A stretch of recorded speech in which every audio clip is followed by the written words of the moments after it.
자, 이번 영상은 전산세무 2급의 소득세 이론편 첫 번째 영상이고요. 소득세에 대한 학습의 방법, 시험을 대비하기 위한 그 소득세와 관련된 개념 중에서 몇 가지 정도를 살펴보겠습니다. 교재는 220페이지 가시고요. 해당 교재죠. 그 교재에 220페이지부터 이제 소득세 이론편이 있고요. 전산회계 이제 1급을 공부하셨더라도 세무 2급으로 들어오시면 소득세는 처음 공부하는 거라서 이제 소득세 같은 경우는 세무 2급에서 처음부터 마지막까지 소득세가 시험에 나오는 범위는 최대한 공부를 할 거라 학습 영상이 조금 여러분이 뭐 초단기 과정으로 학습을 하실 때는 타강의를 듣는 게 좋고요. 저는 이제 소득세 이론부터 이제 차근차근 얼개를 짜서 마지막에 이제 암기까지 갈 건데 제가 중간에 뭐 암기하는 것만 밑줄 치고 얘가 중요하고 뭐 별 표시하고 이런 식의 수업을 하지는 않기 때문에 일단 전체적인 소득세가 어떤 특징을 가지고 있는지 전체 한번 크게 보고 그리고 나서 구체적으로 암기할 것들을 시험을 준비할 때 하나하나 암기해 나가는 게 훨씬 학습엔 좋아요. 그리고 세무 1급을 공부하시는 분들은 이제 세무 1급까지도 그 자격증 취득을 하기를 원하시기 때문에 세무 1급은 당연히 소득세 범위를 다 포함하는 시험이 되기 때문에 소득세 이론을 아주 기본적인 내용이지만 정리하는 게 상당히 또 중요합니다.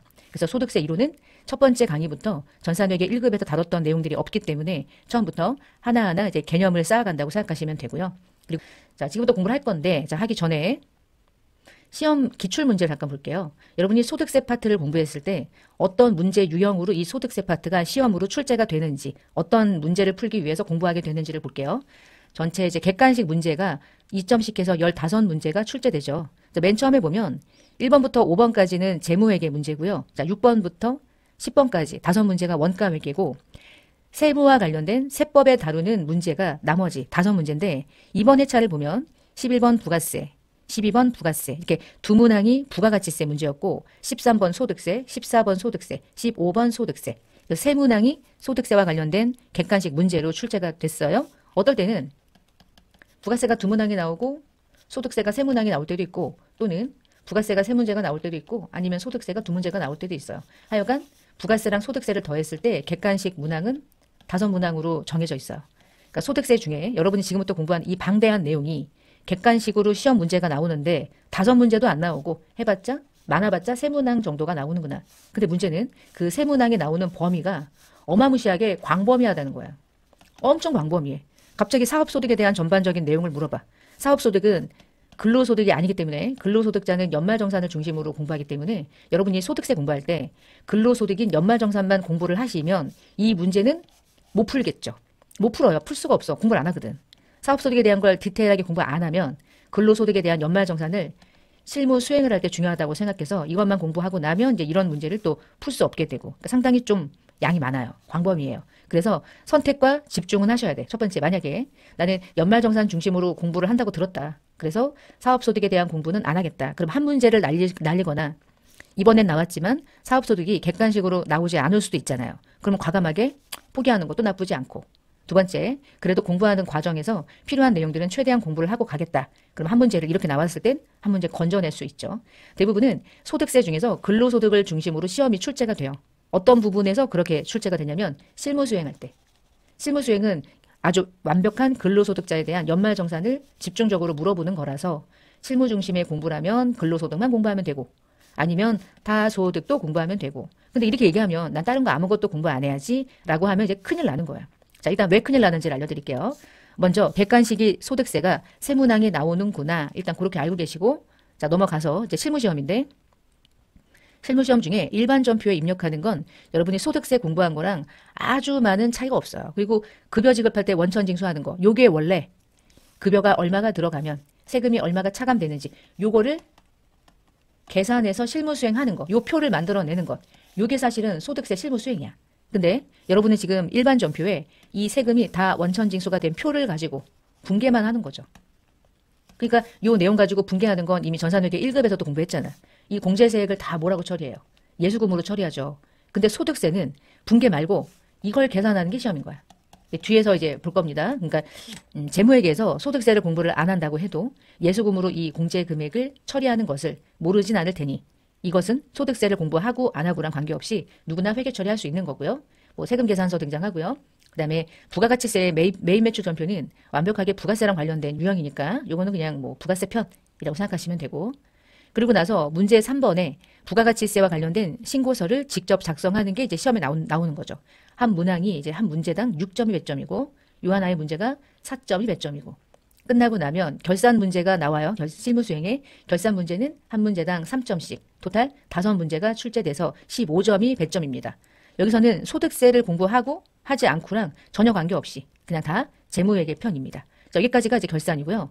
자, 문제 5번에 보면 15점이라고 되어 있는 거 있죠. 요게 이제 오롯이 소득세 공부했을 때 풀 수 있는 문제들인 거예요. 여러분이 소득세 지금부터 공부하는 내용들이 이 문제 5번을 풀기 위한 공부라고 생각하시면 돼요. 그리고 대부분은 근로자를 중심으로 하거든요. 근로자, 다 근로자예요, 원래. 세무 1급으로 가면 근로자 말고 사업소득자도 나오고 기타 소득자도 나오고 이자와 관련된 또는 배당과 관련된 금융소득자도 나오는데 전산 세무 2급은 오롯이 문제 5번에 나오는 모든 대상은 다 원천징수와 관계가 되는 근로소득자만 출제가 돼요. 그러니까 이게 근로소득만 공부하면 요 아래 15점짜리 문제 푸는 게 큰 의미가 없고 큰 문제가 없고 그리고 아래 보면 막 비과세 이런 거 있잖아. 요 비과세가 중요하겠지. 근데 문제 2번으로 가면 이제 중간에 회사를 그만두는 사람에 대한 정산도 하거든요. 이게 다 근로자예요. 오케이, 알았어. 자, 그리고 나서 이제 문제 3번으로 가면 원천징수 이행상황 신고서. 요 부분도 이제 근로소득이죠. 제가 지금 여러분에게 보여드렸던 기출문제는 116회 기출문제였고요. 자, 문제를 좀 바꿨습니다. 이제 115회 기출문제 같은 경우에 보면 어떤 근로자의 부양가족을 등록하는 거예요. 근데 부양가족 등록할 때 보면 나는 나니까 그냥 본인 등록하면 되는데 나랑 부양하는 모든 부양가족이 배우자, 아들, 딸, 부친, 모친, 장모, 형 이들이 다양한 소득을 구성하고 있어. 이렇게. 그러면 이러한 소득을 구성하고 있는 부양가족을 나의 기본공제가 되는 대상자로 판단할 수 있을 것인가, 판단할 수 없을 것인가. 그 여부를 판단하려면 핵심이 뭐냐면 내가 그냥 근로소득자가 어떻게 세금을 징수하느냐만 공부하면 틀리고 안 되고 반드시 이 소득이 어떻게 구성이 돼서 이 소득을 가지고 있는 사람이 나의 부양가족이 되는지 안 되는지에 대한 전반적인 과세체계를 이해해야만 이런 식의 문제를 매번 할 때마다 이 소득을 외우지 않고 이해하고 있으면 아 그치 얘는 들어오고 얘는 안 들어오고가 딱딱딱 구분될 수 있거든요. 그래서 다른 소득을 공부하는 거예요. 앞부분에 소득세 공부할 때 이자소득, 배당소득, 사업소득, 연금소득, 기타 소득을 조금 공부하거든요. 저는 그냥 근로소득만 공부할래요 라고 하면 안 되는 이유가 바로 이런 것 때문인 거야. 내가 부양하는 부양가족이 다양한 소득을 구성하고 있어서 그 부양가족을 나의 기본공제가 되게 하려면 소득이 얼마까지는 나의 부양가족이 되게 할 수 있고 얼마를 초과하면 부양가족이 안 되는데 그 각각의 소득마다 또 달라. 그거를 다 카운트할 수 있어야 돼. 그래서 타소득도 공부를 좀 해야 돼요. 그래서 앞부분의 소득세는 그런 것들을 공부하는 시간이 많이 걸려요. 예를 들면 이런 거야. 부동산 임대소득 금액이 이렇게 있어. 그럼 이 소득이 있는 부친을 나의 부양가족으로 공제를 받을 수 있도록 할 것인가 말 것인가. 이게 그때그때마다 요는 금액을 외우시고 이 소득을 구분하시고 이걸 외우세요라고 하면 끝도 없는 게 소득은 계속 파생되니까. 그러니까 정확한 얼개를 잘 공부해 놓으면 여러분이 그걸 토대로 계속 이제 외운다기보다 각각의 소득마다 공부를 제대로 해놨을 때 뒤에 이런 프로그램상에 실무 수행을 할 수 있어요. 실무 수행을 사람들이 오해하는 게 나중에 프로그램 들어가서 입력하면 되지 않나요? 라고 하는데 뭘 알아야지 입력하지. 모르면 입력을 할 수가 없어. 그리고 입력을 하는 방법이 중요한 게 아니라 어떻게 입력하느냐에 대한 답을 알아야 되는데 그 답을 알 수 있는 방식은 한 개밖에 없죠. 이론에 대한 공부가 탄탄하게 되어 있을 때 실무 수행이 연결되는 거예요. 이론이 부실하면 실무 수행을 할 수가 없어요. 그리고 또 하나 제가 지금 이제 여러분과 공부할 내용이 소득세 이론편이잖아요. 자, 소득세 이론편에서 공부했던 모든 내용들은 뒤에 프로그램을 활용하는 실무 영상, 이 실무 영상이 그대로 적용되기 때문에 제가 프로그램 실무 학습을 할 때 소득세 이론편에서 공부했던 것들은 그때 공부했지요. 이제 입력합니다. 이렇게 진행을 해요. 실무를 하는데 이론 공부를 또 할 수는 없어요. 그러면은 여기서 공부했는데 실무에서 또 설명하면 이 실무 영상이 말도 안 되게 이제 루즈해지겠죠. 그래서 실무는 실무대로, 이론은 이론대로. 그러면 어떤 걸 먼저 공부하느냐? 당연히 이론. 그리고 제대로 해놔야 그때 얘기했던 내용들이 이렇게 프로그램에서 실무에 입력을 하는 겁니다. 요렇게 연결되는 게 중요해요. 자, 소득세가 뭐냐? 우리가 이제 소득이 발생하면 세금을 내잖아요. 근데 소득이라는 게 누구의 소득이냐에 따라서 세금이 이름이 달라지거든요. 소득은요, 돈 번 사람이 세금을 내세요. 이 얘기인데요. 그 돈을 벌어들인 주체가 개인이 돈 벌 수도 있고요. 개인이 아니면 누가 있죠? 법인이 있잖아. 그치? 법인도 있고 개인도 있어. 예를 들면 개인 사업자가 있고 법인 사업자가 있듯이 똑같은 거예요. 그러면 개인이 열심히 일해가지고 돈을 벌었대. 그러면 개인이 돈 벌었으니까 원래는 무슨 세금으로 이름을 적어야 되냐면 개인소득에 대한 세금, 이래서 개인소득세라고 불러야 되고 법인이 돈 벌어가지고 세금을 낸다. 그러면 법인이니까 법인소득세라고 하면 되는데 야 어차피 개인이 소득이 있으니까 세금을 내겠지. 소득이 없으면 세금을 내겠냐? 그러면 개인이 한두 명이냐? 우리나라 전 국민인데. 그럼 이렇게 가자. 개인이 소득이 생겨가지고 세금을 내면 개인자 빼자. 그냥 세 글자라고 부르자. 지금부터. 그래서 그냥 소득세라고 할 때는 누가 번 돈에 대한 세금이냐? 개인에 대해서. 소득이 생기면 과세하는 세금의 이름이 소득세예요. 그래서 개인자를 빼죠, 이제. 개인자 빼고 부르자 이렇게 하는 거예요. 그럼 두 번째, 법인도 돈 벌잖아. 삼성전자 돈 벌겠죠. 그럼 삼성전자가 돈 벌어가지고 세금을 낸대. 그러면 얘는 그냥 소득세라고 부르니까 법인소득세를 그냥 소득세라고 부르면 안 되지. 근데 그냥 소득세는 개인이거든. 그러면 법인이 돈 벌어가지고 세금을 내는 거니까 요번에는 그러면 야 법인세라는 세 가지 계정으로 부르자. 세 글자라고 부르자. 아다리 맞게. 그래서 얘를 뭐라고 부르냐면 법인세라고 부르는 거야. 법인세라고 말할 때는 무슨 글자가 빠진 거야? 법인소득세. 그냥 소득세는 앞에 무슨 글자가 빠진 거냐면 개인자가 빠진 거예요. 그래서 소득세를 공부할 때는 그냥 소득세라는 게 그냥 소득세구나 라고 하면 안 돼. 소득세는 누가 벌어들인 소득에 대해서 과세하는 겁니까? 물어보면 개인이 얻은 소득에 대해서 부과되는 개인소득세를 우리는 소득세라고 불러요. 그리고 소득이 있으니까 세금을 부담할 능력이 있잖아. 담세력이 있잖아. 그럼 당연히 그 세금을 부르는 거고 우리나라는 각종 세금을 묶어가지고 뭐라고 불러?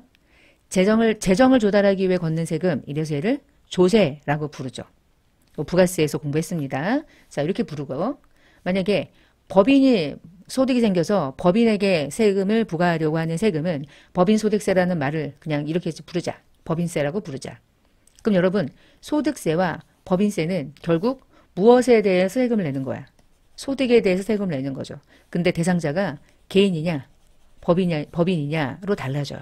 그럼 결국은 소득세든 법인세든 소득에 대해서 세금을 걷는 거니까 방식이 같아야 되는데 소득세를 계산하는 방식과 법인세를 계산하는 방식은 너무 달라요. 뭐가 어렵냐? 개인소득세는 얘 나름대로 어렵고 법인세는 그냥 어려워요. 그냥 어려워. 얘는 어려워. 왜 어렵냐면 개념을 이해하는 게 어려워. 뭔가 다른 각도로 얘를 바라봐야 돼. 소득세는 너무 많아. 그리고 얘는 다 암기해야 돼. 뭐 얘도 암기를 반드시 해야 되고. 그러니까 법인세는 이 법인과 관련된 소득에 대한 세금을 계산하기 위해서는 뭔가 여러분이 들어봤던 뭐 입금, 손금, 입금산입, 입금불산입, 송금산입, 송금불산입 이런 용어들을 가지고 주구장창 세무조정을 하는 거고요. 소득세에서는 그렇게 세무조정을 하는 애가 있어요. 누구냐면 사업소득자. 개인 사업도 사업하는 거잖아. 법인만 사업하나? 그치? 근데 소득세는 사업소득만 있나? 근로소득도 있죠. 이자소득도 있죠. 배당소득도 있죠. 연금소득도 있죠. 기타소득도 있죠. 양도소득도 있죠. 퇴직소득도 있죠. 와, 너무 많아요. 이거를 따로따로 공부해야 돼. 따로따로. 왜냐면 다 다른 애들이야. 그래서 얘네들이 좀 복잡해. 그러니까 처음에 소득세를 공부할 때는요. 제 생각에는 일단 소득세를 정리하는 요 특징에서 거의 50%가 판가름돼요. 얘를 대충 공부하면 끝까지 대충 이해하게 돼. 그냥 몰라. 모르는데 외우는 거야. 시험 봤는데 맞췄어. 사지선다니까 외우긴 했어. 근데 논리가 빠진 상태로 그냥 이해가 안 된 상태에서 암기만 하는 거죠. 그래서 소득세는요. 맨 처음에 원천징수가 뭔지, 소득을 왜 나누는지 이런 기본적인 내용들이 이해가 되면 계속 이 흐름 따라가니까 쉬워지는데 소득세를 나는 근로소득만 공부할래 이래가지고 근로소득만 딱 따로 공부하잖아. 그러면 알긴 알겠는데 얘네들이 어떤 식으로 묶이는 거지? 이 연결되는 부분들이 빠진 상태에서 얘만 띠 공부하게 되지. 왜냐하면 우리나라는 종합소득으로 과세하기 때문에 이배사 근연기를 합산과세해야 되니까 얘네들을 종합과세라고 부르거든요. 얘네들을 따로따로 공부는 하되 얘네들이 하나라는 것도 이해해야 되고 분리가 되는 것도 알아야 되고 와 진짜 징글징글하게 할 게 많아요. 그게 법이에요. 재무회계는요. 쭉 따라가다가 분계하는 방식을 알면 아 이럴 땐 이렇게 하고 저럴 땐 저렇게 하는구나. 결국은 분계하는 거거든. 자산이 뭐냐 부채가 뭐냐 개념을 가지고 이름이 좀 달라질 뿐이죠. 그래서 재무회계는 약간의 논리가 있는데요. 세법은 논리라기보단 전반적인 흐름을 크게 한번 봐야 돼. 그러니까 숲을 봐야 돼. 처음부터 나무를 꾸미려고 하면 시간이 엄청 걸려요. 그래서 지금 한 몇 강의에 걸쳐서 소득세 특징을 좀 볼 거니까 그렇게 딱 감을 잡으시고 한번 공부하시면 소득세는 제가 볼 땐 부가가치세는 누가 중요하냐면 사업하는 사람이 중요해. 소비자는 우리 같은 개인은 부가세를 신고할 일은 없거든. 여러분이 사업하지 않는 한. 부가가치세는 사업자들이 공부해야 되는데 얘네들이 공부를 안 해서 문제인 거야 사실은. 근데 소득세는 알바하면 세금 내잖아요. 그거 알아야 될 거 아니야. 어떻게 소득이 과세가 되는지, 왜 그렇게 되는지. 그러면 그 원천을 좀 공부하면 이제 그 다음에 이해가 되는 건 그냥 자연스럽게 이렇게 뻗어나가거든. 자, 그럼 하나씩 보겠습니다. 소득세는 개인소득에 대해서 누진세율을 적용한대. 이게 무슨 말인지 공부할 거고요. 응능부담의 원칙에 따라서 소득의 부담 능력이 있는 사람에게만 세금을 부과한다는 특징이에요. 그래서 각국의 세제에서 중추적인 지위를 차지한다. 세수 기여도가 상당히 높다. 우리나라의 세금이 이만큼 차지하면 그중에서 이 절반 이렇게 정발 정도 차지하면 4분의 1로 나눴을 때요. 한 25%의 세수가 법인세고요. 25%의 세금이 소득세고요. 다르죠, 당연히. 25%가 똑똑 떨어지진 않아. 그러니까 대략 이 정도란 뜻인 거야. 수준이. 부가세야. 이 세 개가 법소, 부가 가장 기본적인 우리나라의 75% 세수예요. 얘 없으면 큰일 나요. 얘 없으면 진짜 난리 나고요. 얘 없으면 난리 나요. 그리고 나머지 각종 세금들이야. 그러니까 이 중에 법인세 너무 중요하고 소득세 너무 중요하고 부가세가 너무 중요하죠. 그리고 세무 2급은 그중에 소득세랑 부가세를 이제 시험 문제로 출제하는 거고. 자, 그러면 이제 아래쪽에 세수가 중요하구나. 오케이. 그럼 소득세가 가지고 있는 특징 중에 첫 번째 특징이 뭐냐면 직접세래요. 이게 직접세가 무슨 말이냐? 우리가 부가세를 공부할 때 모든 세금은 신고 납부해야 되는 의무자가 있어. 납세 의무자. 납세 의무자는 어떤 거라는 거냐면 내가 세금을 내야 된다면 신고서를 만들고 그 세금을 납부까지 해야 되는 의무자야. 의무를 이행하지 않으면 가산세가 붙어요. 근데 그에 반해서 반대로 그 세금을 신고 납부는 하는데 그 세금을 누구 주머니에서 세금을 부담할 거냐? 세금을 누가 부담하니 그 부담하는 사람을 뭐라고 부르냐면 담세자라고 불러요. 느껴지죠? 세금을 부담한다 이런 거야. 그러면 납세 의무자랑 담세자가 같아요, 달라요? 늘 같아? 늘 달라? 다르지. 왜냐면 자, 법인세는 납세 의무자의 의무가 누가에게 있어요? 삼성전자에게 있지. 주주에게 있는 거 아니죠? 그리고 세금을 누가 내? 지가 내지. 왜냐면 법인세는 무엇에 대해서 세금을 걷는 거야? 소득에 대해서 세금을 걷는 거잖아.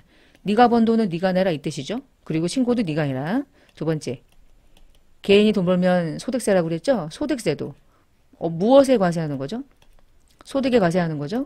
소득세는 누가 번 돈에 대해서 과세하는 거냐면 개인이 번 돈에 대해서 개인이 신고하시오 이거잖아요. 내가 부담하고 내가 신고하고.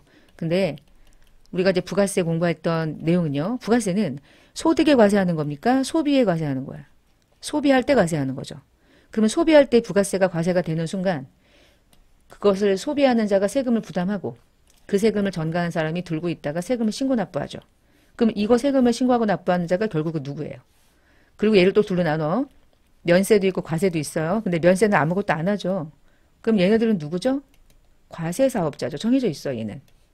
근데 세금을 부담하는 자가 정해져 있어. 소비자야. 내가 낸 거 네가 신고해. 안 내? 세금을 안 내? 그러면 내가 낸 거 얘가 먹는 거야. 그래서 꼴보기 싫었던 거예요. 과세사업자가 신고 납부를 하도록 의무가 있으나 그들이 세금을 부담하는 게 1원도 없단 말이에요. 누가 내냐? 최종 소비자가 부담해요. 달라. 그래서 이렇게 납세 의무자랑 담세자가 일치하는 세금을 우리는 뭐라고 부르냐? 직접세라고 부르고 납세 의무자와 담세자가 일치하지 않는 세금을 뭐라고 부르냐면 간접세라고 불렀죠. 자, 우리는 지금부터 소득세를 공부하죠. 소득세는 개인이 번 돈을 개인이 신고 납부해요. 이런 세금을 우리는 직접세라고 부르는 거야. 그러면 부가세는 간접세, 소득세는 직접세. 그렇게 구분하면 되겠죠? 소득세는 조세를 납부하는 납세자와 조세를 부담하게 되는 담세자가 같아요. 그래서 그런 세금들을 뭐라고 하냐면 직접세다 이렇게 불러요. 본인이 자신의 소득세를 부담하게 되죠. 이게 당연한 거죠. 부가세가 특이한 거지 뭐. 사실 이런 거 안 하면 부가세도 여러분이 부담하지만 내가 부담한다는 생각을 잘 못해. 왜냐면 난 그냥 물건값을 결제했다고 생각하지 그 안에 부가세가 있다는 생각을 늘 기억하지 못하잖아. 나는 돈을 줄 뿐이고 얘는 그 돈을 쪼개서 신고해야 되고 쪼개서 신고하지 않으면 세수가 누락되고 그 25%가 세수가 누락되면 국민들의 복지후생이 떨어지고 그러면 국가는 어떻게 해? 부가세를 거둘 만큼 걷지 못하면 다른 세금으로 거두려고 하는 거고 여러 가지 문제가 생기죠. 그러니까 면세사업자가 사라져야 된다. 처음에는 면세가 사라지면 부가세 부담이 많아지기 때문에 우리가 출혈이 좀 많을 것 같아도 이게 장기적으로 보면 이게 안정적으로만 가면 모든 사업자가 세금에 대한 누락이 되지 않는 상태가 바뀌기만 하면 상당히 안정적이 될 수 있는데 그건 저의 낮은 생각이고 저는 이제 완전 전문가는 아니지 전문가들은 우리나라에 수두룩 빽빽 많으니까 뭐 대학교에도 있고 국회에도 있고 많이 있으니까 그러나 이제 제 개인적인 생각이 그렇다는 거예요. 근데 사람이 공부한 만큼 하는 거야. 저도 요만큼밖에 몰라. 더 하면 더 알 수 있겠지. 근데 너무 많이 알면 이제 너무 정치적으로 바뀌어버려. 왜냐면 세법이라서. 자, 일단 그래서 직섭세라고 하는 걸 외워주시고 두 번째입니다. 부담 능력에 따라서 가세요. 소득세는요. 개인이 세금을 소득이 발생됐을 때 개인이 부담하는 세금이잖아. 그러니까 세금을 네가 얼마만큼 부담할 수 있는지 부담 능력에 따라서 세금을 부과할게. 즉 개인의 인적사항이 다르면 세금의 부담 능력도 다르게 전제해. 소득 공제 같은 걸 해주는 이유가 바로 그런 것 때문인 거야. 자 그러면 A라는 사람이 있고요. 그 다음에 B라는 사람이 이렇게 있는데요. 둘 다 연봉이 7천이래요. 소득이 7천, 연소득이 7천이야. 그러면 얘하고 세금 부담이 같아야 될까요? 달라야 될까? 이것만 보면 같아야지. 세금의 부담, 세금이 똑같아야 되죠. 근데 나중에 또 완전 달라진다. 왜냐면 얘 A라는 사람은 혼자 살아. 한 명이야. 나 혼자 살아. 부양가족이 없어. 이것만 가지고 판단할 수 있어. 근데 B라는 사람은 나를 포함해서 배우자가 있고요. 부하고 모친이 계시고요. 거기다가 자녀가 3명이 있고요. 형제 자매가 2명이 같이 살아. 막 이래. 그러면 나 하나, 셋, 넷, 다섯, 여섯, 일곱, 여덟, 아홉. 와 이렇잖아. 형제 자매가 없다고 쳐도 어마무시하게 많잖아. 자녀가 1명이든 3명이든 자, 이 상태만 돼도 세금의 부담 능력은 어마무시한 차이가 생겨요. 우리가 개인은요. 개인에 대해서 소득에 대해서 과세하기 때문에 부담 능력에 따라서 과세한다는 게 뭐냐면 사람에 대한 인적사항, 부양가족이 많다는 얘기는 이 7천만 원에 대한 소득이 자기가 벌고 자기가 쓴 건 아니라는 얘기잖아. 예를 들면 부양가족이 많잖아. 부양가족을 거느리기 위해서 7천만 원이 사용됐겠지. 이 모든 것들을 여러 가지 방식에 의해서 공제를 해줘요. 이 얘기는 소득공제라는 말이 왜 중요하냐면 소득을 공제해준다는 얘기는 7천만 원이 나의 진짜 소득이지만 어마무시한 소득을 공제해주다 보면 3천만 원에 대한 소득을 공제해주다 보면 이 사람의 진짜 소득은 4천으로 다운돼. 근데 이 사람은 공제 받아봤자 6,800이야. 예를 들면. 그러면 7천만 원에서 6,800이 된 사람과 7천에서 4천만 원 된 사람의 소득은 완전 달라지죠. 그러면 세금은 누가 훨씬 많이 내겠어요? 얘가 당연히 많이 내겠죠. 어마무시한 세금을 낼 거야. 뭐 다른 공제받을 게 있겠지만 그러나 얘보다는 얘가 훨씬 덜 부담하게 돼. 그럴 수밖에 없어요. 구조가. 부양가족만 가지고 판단하게 되면. 이렇게 부담 능력에 따라서 과세하는 세금, 부담 능력에 따른 세금을 부과한다. 그리고 여기다가는 누구도 적용할 수 있냐면 누진세율도 적용할 수 있어요. 그 누진세율은 뒤에서 세율을 보면서 설명을 드릴 거고요. 부담 능력에 따라서 과세한다. 소득공제라는 게 존재한다. 왜냐하면 개인에 대해서 소득에 대해서 과세하기 때문에. 그래서 여러분이 연말정산할 때 목숨 걸고 뭐 해요? 소득공제, 세액공제 받는 거잖아. 왜냐하면 동일한 소득이지만 내가 소득이 많든 적든 공제를 받는 족족 내가 결국에 부담하게 되는 세금은 낮아지고 내가 1년 동안 미리 원천징수로 미리 냈던 세금은 정해져 있으니 그것을 차감한 금액을 돌려받을 수 있게 되는 거죠. 그게 이제 연말정산 13월의 월급이 되는 거고. 자, 그 다음에 소득세가 가지고 있는 아주 큰 특징 중에 하나가 열거된 것만 과세한다. 그걸 우리가 열거주의 과세 방식이라고 불러요. 자, 열거주의 과세 방식이 어떤 말인지를 이해하시는 게 중요하고요. 예를 들면 법인세랑 소득세랑 세금이 과세가 되는 방식이 완전 달라요. 제가 예를 들어서 하나 해볼게요. 자, 법인이 하나 있어. 그러니까 주식회사 삼성이야. 삼성. 법인입니다. 삼성이 1년 동안 상품을 팔아가지고 매출이 있어요. 매출이 얼마 있어. 그리고 삼성전자가 어떤 주식을 투자했더니 배당금을 받았어. 그 배당금 수익이 이만큼 쌓였어요. 글씨가 왜 이렇게 안 써질까?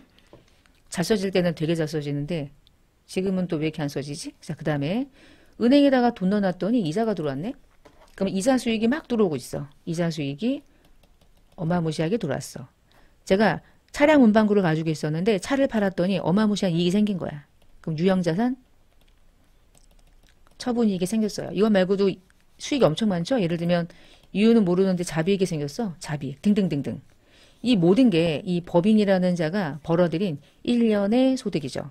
그러면 매출은 매출대로 과세하고 배당금은 배당금대로 과세하고 이자는 이자대로 과세하고 그러나요? 악요? 그냥 1년 동안 너 얼마 벌었는지 계산해봐. 다 해. 다 더해.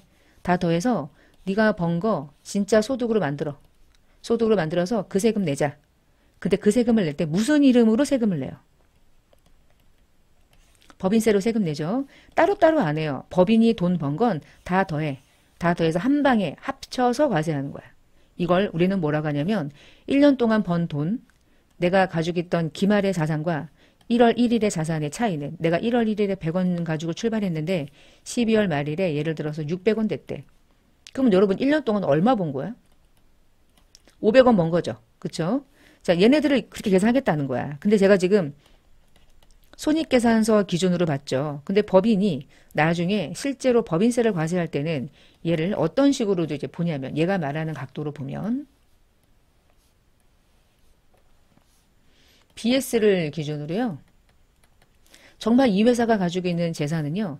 자산입니까? 부채를 차감한 비용, 자본입니까? 자본이죠. 그러면 얘가 1월 1일이었고 12월 말일이었대. 근데 보니까 기초의 자본이 100이었어. 근데 기말에 가보니까 자본이 600이래. 그럼 500이 증가한 거잖아. 그치? 이 500이. 근데 여러분 이 500은 대체적으로 아주 특별한 이상한 짓을 하지 않는 한 당기순이익이 이익잉여금으로 들어오는 거잖아. 그럼 당기순이익이 뭐야? 결국 얘지. 그치? 내가 1년 동안 번 돈. 그럼 당기순이익이 결국은 법인이 벌어들인 소득이고 그 소득이 자본의 증가를 가져오니까 그 자본의 변동이 당기순이익의 증가분이라는 뜻이겠지. 회계는 이익이라 부르지만 세법은 소득이라 부르는 거고 법인세는요. 그냥 총 자산이 증가되면 근데 자산으로 안 봐. 부채가 있잖아. 그치? 전체 자본의 증가가 결국은 법인의 소득의 증가분이라고 생각하는 거예요. 그리고 그 증가분은 한 방에 과세해. 이름도 하나야. 법인세. 그래서 순자산이 증가되면 과세할게. 여기서 말하는 순자산은 자본을 의미하는 거죠. 그러니까 우리가 회계에서 순자산이 결국은 뭐라고 그랬냐면 자본이라고 그랬잖아. 그리고 포괄주의라는 뜻은 뭐냐면 매출이든 배당금이든 이자든 자비익이든 다 더해. 포괄과세하자. 다 더해버려. 다 더하는 거를 우리가 포괄주의라고 부르는 거야. 합쳐서 과세하자.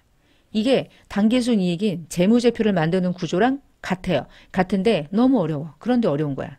왜냐하면 이 자본과 이 자본이 회계에서 바라보는 자본과 세법상에 바라보는 자본이 달라서 문제인 거지. 그것은 이제 법인세에서 공부하시면 되고 이게 법인세가 과세가 되는 방식이에요. 제가 왜 법인세를 먼저 얘기했냐면 법인세를 어느 정도 개념을 잡아놔야 소득세를 비교할 수 있어서. 그러면 제가 이제 소득세를 얘기해 볼게요. 이 돈이요. 개인 사업자라고 이제 생각해 볼게요. 소득세는 개인 사업자도 소득세란 말이야. 그러면 개인 사업자가 1년 동안 얘도 당기순이익을 똑같이 만든단 말이야. 개인 사업자. 그럼 개인 사업자는 무슨 세금이 되냐면 개인 사업소득세가 되거든요. 그럼 개인 사업자가 매출을 이만큼 했대요. 배당금을 벌었대. 개인 사업하면서 자기가 이제 꽁돈이 있어. 주식을 투자했더니 배당금 받았대. 이자를 받았대. 감가상각할 수 있는 자산을 가지고 팔아먹었대. 자비익이 생겼대. 등등등등 많아. 자, 그러면 여기서 어떻게 과세하냐면 개인은요. 여기서 사업해서 번 돈은 매출만이라고 보는 거야. 그리고 이제 복식부기 의무자는 유형자산 처분이익이나 자비익까지 포함을 해. 그러면 잠깐 지워볼게요. 여기. 개인 사업하는 자는 포괄주의 안 한다. 포괄주의 못해요. 개인은 어떻게 과세하냐면 야 매출이랑 유형자산 처분이익이랑 자비익은 더해. 너네들은 사업해가지고 신고하는 소득이지? 그러면 너네 이름은 이거야. 사업소득으로 신고한다. 가자. 가는 거야. 끌고. 두 번째, 배당금. 주식을 투자해가지고 배당금 받았대. 사업한 거예요? 배당금 받은 거야. 개인입니다. 자, 개인은요. 배당금으로 돈 벌어들인 건 다른 소득으로 과세해요. 얘를 다른 소득의 이름으로 별도로 소득으로 구분하는 거야. 그 소득의 이름은 배당소득으로 과세해. 소득을 각각 너 배당금 수익이라는 게 배당금이잖아. 너의 원천이 뭐야? 네 소득의 원천이 사업이야? 주식 투자해가지고 배당이야. 주식 투자하고 배당이잖아. 그럼 따로 와. 왜냐하면 얘는 금융소득으로 과세하려고 하는 거야. 그 다음 이자는요. 주식이랑 관계있어요? 채권이랑 관계있어요? 채권이랑 관계있죠? 이자는요. 은행에다가 돈 넣어놓고 이자 받는 거죠. 배당이랑 완전 달라요. 배당은 완벽한 투자야. 주식을 투자했어. 망하면 나 죽어. 안 망하면 배당금 받는 거야. 근데 이자는 원금 넣어놓고 이자 받는 거죠. 얘는 보장이 크죠. 소득의 유형이 다를 수밖에 없어요. 그럼 이자로 돈 버는 건 내가 사업을 해서 돈을 남겨서 은행에다가 돈을 넣어놨다 해도 사업소득으로 과세할 때는 사업에 맞는 매출 이런 것들만 사업소득으로 들어가야 돼. 무조건. 내가 벌었어. 다 내가 벌었는데 배당금 수익은 내 손익계산서에 들어올 수가 없어요. 걔는 별도로 가는 거야. 내가 돈이 많아. 은행에 돈 넣어놨어. 그때 이자가 들어왔어. 사업해서 돈 벌어가지고 이자 받았어요 라고 해도 그거 중요하지 않아. 이자는 이자라는 형식으로 수익이 발생한 거니까 얘의 소득이 달라지는 거예요. 이자 소득으로. 그래서 개인은요. 소득의 유형이 완전 달라져요. 사업해가지고 번 것만 따로 묶어요. 그래서 걔를 사업소득으로 과세합니다. 배당금은 배당소득이라고 따로 분류가 돼요. 이자는 이자소득으로 과세가 돼요. 따로 계산구조에 맞게 신고해. 그리고 나서 마지막까지 이 돈이 남아있으면 그 돈을 더해서 5월달로 가는 거야. 그때 얘를 부르는 이름이 종합소득 이렇게 부르는 것뿐이에요. 종합소득으로 가는 요 과정 있잖아요. 요 과정이 어려워요. 왜냐하면 소득마다 방식이 다 다르거든. 이 과정을 공부하는 거야. 그러면 이런 식으로 과세한다는 얘기는 소득세는 개인소득세는요. 순자산이 증가된 걸 과세합니까? 아니요. 1년 동안 너 얼마 벌었어? 근데 얼마 썼어? 빼기. 사업소득이 1년 동안 만약에 10을 벌었어. 근데 10을 벌기까지 쓴 돈이 8이야. 그럼 얼마만큼 본 거예요? 2. 이거죠. 배당금은요. 그냥 1년 동안 돈 들어온 게 끝이야. 배당금 벌을 때마다 들어간 비용이 있겠어요? 없어요. 그냥 그게 수입이 되는 거예요. 이런 식으로. 그래서 소득은요. 소득의 원천별로 따로 과세해. 얘는 순자산이 증가되기만 하면 토탈 묶어가지고 포괄적으로 빡 과세하거든. 자, 두 번째 소득세는요. 소득이 열거되어 있어요. 열거된 거 뒤에 볼 거고요. 이자 벌었다 그러면 이자 소득으로 따로 과세. 배당금이면 배당소득으로. 사업이면 사업소득으로. 소득은 열거된 대로만 과세해요. 그 얘기는 열거가 안 돼 있으면 과세를 한답니까? 안 한답니까? 물어보면 열거가 되어 있지 않으면 과세를 안 해요. 원칙은 그래. 근데 예외가 있어. 그런 얘기들을 좀 하는 거고요. 그래서 법인세는 순자산 증가설 포괄주의가 맞고 소득세는 소득의 원천별로 열거된 대로 과세한다. 여러분 열거 안 되면 과세 안 하거든. 그래서 열거 안 하면 과세 안 하니까 여러분이 결혼하잖아. 결혼하면 결혼식 당일날 뭐가 많이 들어옵니까? 축의금 많이 들어오죠. 근데 축의금이 얼마가 들어오든 이 축의금에 대해서 세금 낸다는 얘기 들어봤어요? 안 들어봤잖아요. 그쵸? 엄마한테 용돈 받았는데 그 용돈이 뭐 말도 안 돼. 그러면 이제 뭐 상속세나 증여세로 과세가 될 수는 있어. 그 단위가 어마무시한다면. 근데 그 정도 말고 그냥 학교 다니면서 엄마한테 1, 20만 원 용돈 받잖아. 100만 원도 받잖아 사실. 그런 거 과세합니까? 일반적인 학생으로서 용돈 받는 거 과세 안 하죠. 왜 과세 안 할까요? 열거 안 하니까요.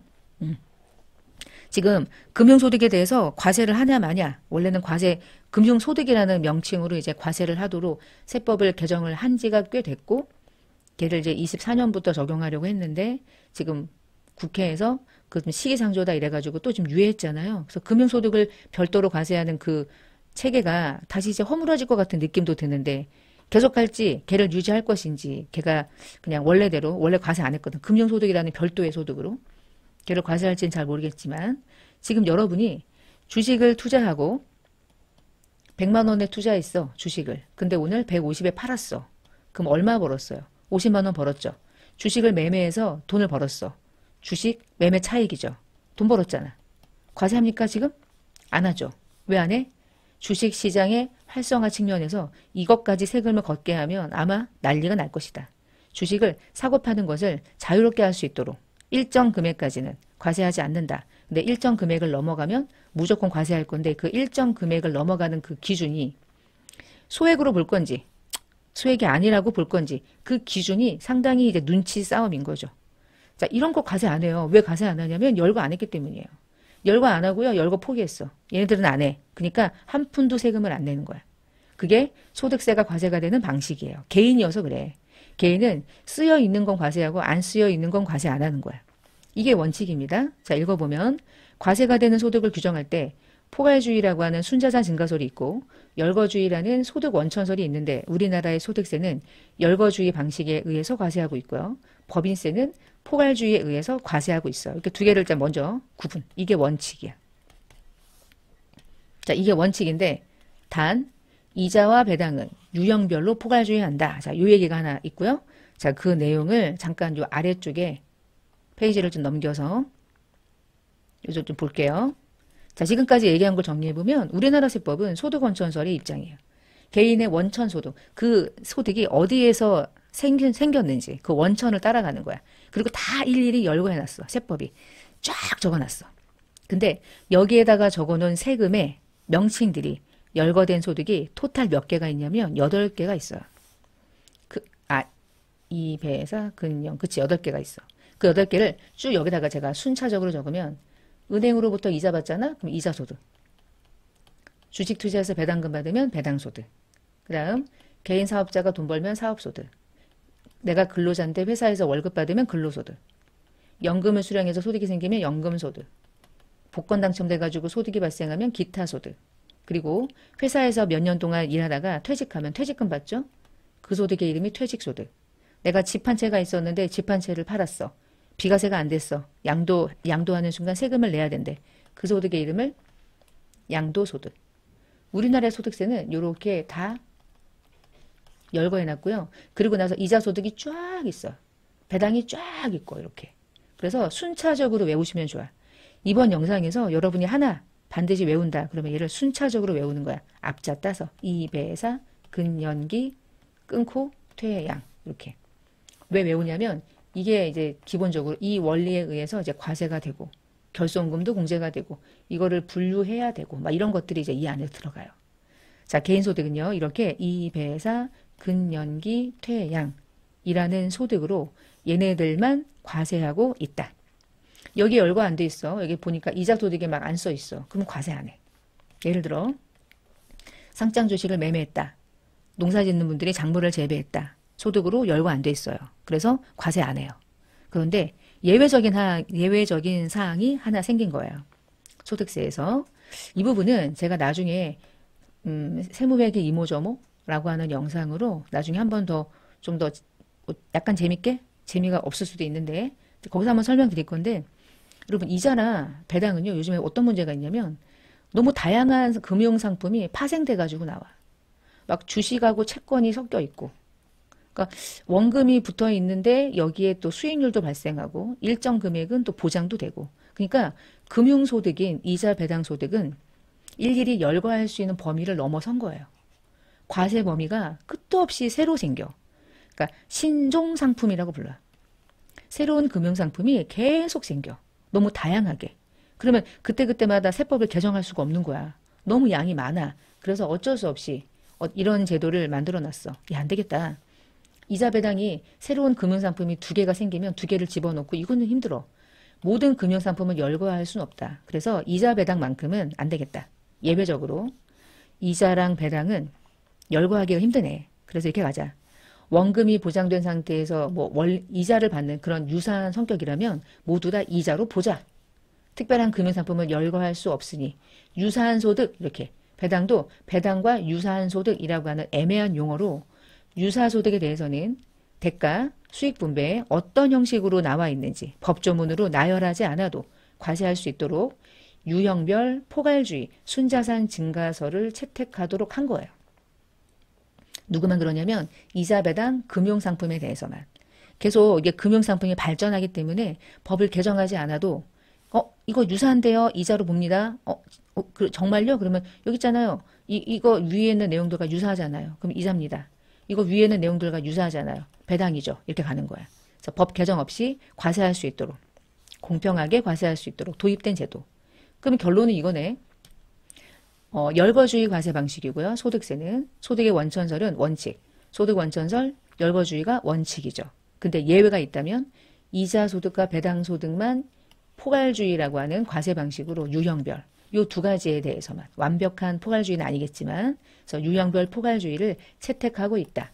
이 말이 시험에 가장 많이 나와요. 이렇게 나오거든.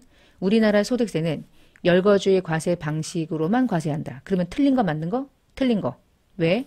이자 소득과 배당 소득은 유형별 포괄주의를 채택하고 있거든. 그거를 무시하면 안 돼. 이게 중요하거든. 그래서 얘도 있고 원칙도 있고 예외도 있다. 이 두 가지가 같이 병행되고 있다. 아셔야 되고 법인세는 순자산이 증가된 포괄주의 과세 방식을 채택하고 있다. 그러니까 얘는 세금을 이게 소득을 구하는 방식이 완전 달라요. 그러니까 공부가 다른 공부야. 법인세 공부랑 소득세 공부는 완전 달라. 판이 다른 거야. 그러니까 소득세를 공부하고 나서 나중에 법인세를 공부하면 이해가 더 빨라요. 제가 이제 가르쳐 보니까 법인세를 먼저 공부하잖아요. 진짜 하기 싫어요. 머리 안 들어와. 근데 소득세는 알바 아니면은 뭐 근로자 연말정산 이런 거거든. 그러니까 좀 들어와 귀에. 소득세를 먼저 이해를 하고 나면 그 다음에 법인세를 공부하면 이해가 돼. 그러니까 반드시 소득세를 먼저 공부하고 법인세를 공부하시는 게 좋아요. 법인세를 먼저 공부하시면 힘들어. 그리고 소득세를 이해해야 법인세에서 원천징수를 그때그때 비교하면서 이래서 원천징수를 하고 나머지를 대표이사에게 주는구나. 오케이. 이게 되거든. 근데 법인세를 먼저 하면 원천징수를 모르는 자꾸 원천징수를 얘기하거든. 힘들어. 지금 여러분은 소득세를 먼저 공부하는 게 좋다는 뜻입니다. 자, 이번 시간에는 이렇게 열거주의 과세 방식까지 볼 거고요. 다음 시간에는 그 다음 단계 하나하나 살펴보는 시간을 가질 거고요. 자, 그러면 이번 영상 여기서 마치겠습니다.